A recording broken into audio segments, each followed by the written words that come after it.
Oyo State Sharia panel begins sitting as Governor Makinde goes to court to challenge legality. The recent establishment of a Sharia panel in Oyo State has sparked legal and public discourse.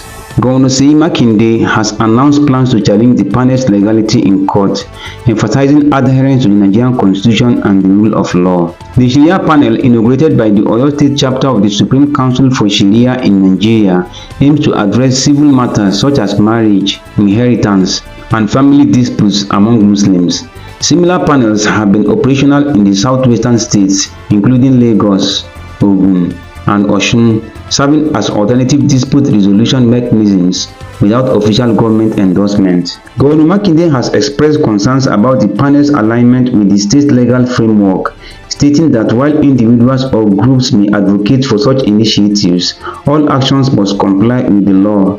He emphasized that any structure must align with the existing legal system to ensure its legitimacy. In response, the Muslim Rights Concerns Mori criticized Governor Makinde's stance, asserting that Sharia is recognized within the Nigerian Constitution. The reference Section 275, subsection 1 of the 1999 Constitution, which allows states to establish Sharia courts of appeal, and highlighted the existence of Sharia panels in various parts of Yoruba land since 2002. The debate underscores the complexities of integrating religious-based arbitration within secular legal systems, reflecting broader discussions on religious freedom, legal pluralism, and constitutional adherence in Nigeria.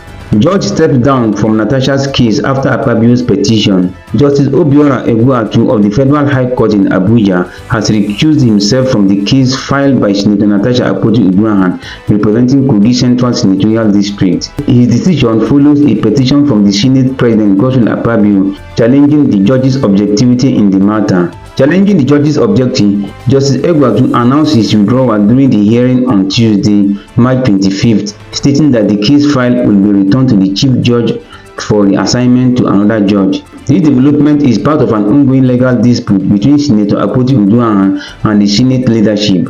Earlier on March 4th, Justice Egbuatu had issued an interim order restraining the Senate Committee on Ethics, Privileges and Public Petitions from proceeding with disciplinary actions against the senator over allegations of misconduct during a plenary session on February 20th. Despite this order, the Senate Committee continued its proceedings and subsequently imposed a 6-month suspension on Akpabio.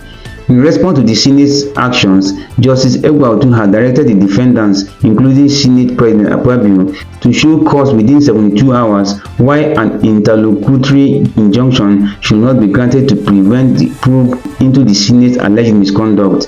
Akpabio's legal team questioned the court's authority to intervene in the internal affairs of the Senate, leading to the petition that resulted in Justice Egbuatu's recusal. The case now awaits reassignment to another judge by the Chief Judge of the Federal High Court as the legal proceedings between Senator Akpabio and the Senate leadership continue. Corps members to get backlog of delayed 77,000 allowance, FG assures. The federal government has assured members of the National Youth Service Corps (NYSC) that the backlog of their newly approved 77,000 naira monthly allowance will be paid despite months of delay. The government had announced an increase in the Corps members' allowance from 33,000 naira to 77,000 naira in September 2024, aligning with the National Minimum Wage Amendment Act 2024. However, 6 months after the announcement, Corps members are yet to receive the new pay. Minister of Youth Development Oyedele Olawande reaffirmed the government's commitment to fulfilling its promise to Corps members. Speaking on a national television program, Olawande explained that administrative and budgetary processes were responsible for the delay. He stated, "The backlog, we will work on it and make sure it is paid. It may not be immediate, but it will happen." The Director General of the NYSC, Brigadier General Olakunle Nafiu, also assured Corps members that payments will begin this month. Olawande corroborated this, emphasizing that necessary approvals have now been secured. The budgetary allocation has been done. We are done with the process. It has been approved, it has been signed, and now they can start paying it.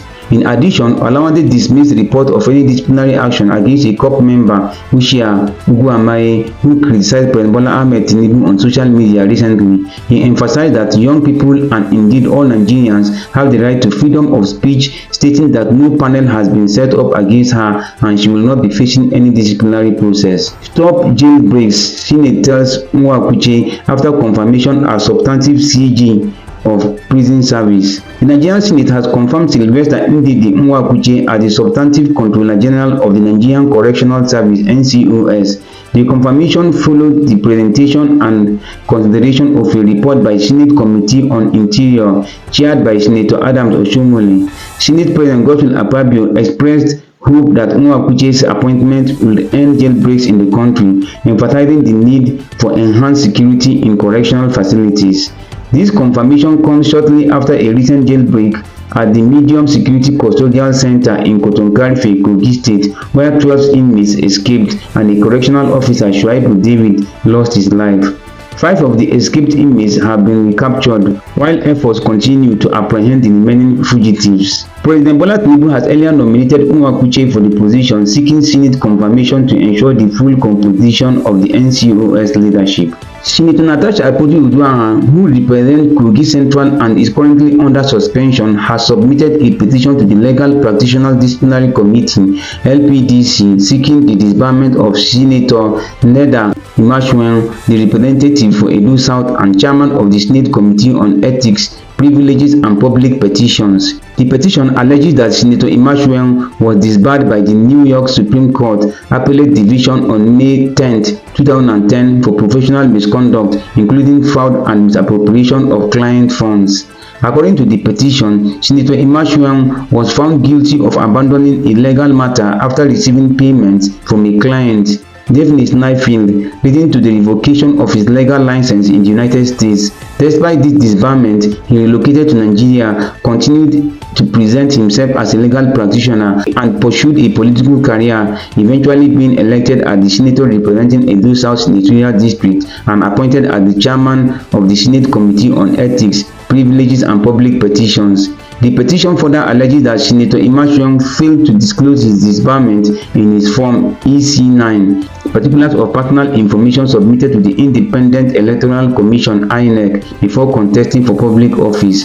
In her petition, Senator Akpabio described Senator Imasuen's action as contempt of court, citing Rule 31 of the Rules of Professional Conduct for Legal Practitioners 2023, which mandates that lawyers must always treat the court with respect, dignity, and honor. She argued that Senator Imasuen's defense of substituting court order and his unethical conduct violates Rule 1 of the Rules of Professional Conduct 2023, which mandates lawyers to uphold the rule of law and maintain high professional standards. She contends that under Rule 74, Section 1 of the RPC 2023, Senator Imasuen's actions constitute professional misconduct, warranting his removal from the role of barristers and solicitors of the Supreme Court of Nigeria. As the LPDC reviews the petition, the case is expected to spark significant legal and political debate, particularly regarding the ethical obligations of public officials who are also members of the legal profession. Reps move to make appeal court final arbiter for governorship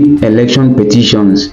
In May 2024, the Nigerian House of Representatives conducted a bill aimed at amending the 1999 Constitution to designate the Court of Appeal as the final appellate authority for governorship, National Assembly, and State House of Assembly elections petitions. Sponsored by Representative Nnamdi Ezechi, the bill seeks to streamline the electoral litigation process, reducing delays and associated costs in post-election disputes. The legislative move aligns with the recommendations from judicial figures. For instance, in May 2023, retiring Justice Oluduton Adefope Okoje advocated for governorship election petitions to conclude at the Court of Appeal, mirroring the process for other electoral positions. She emphasized that such a reform could expedite justice delivery and alleviate the burden on the Supreme Court.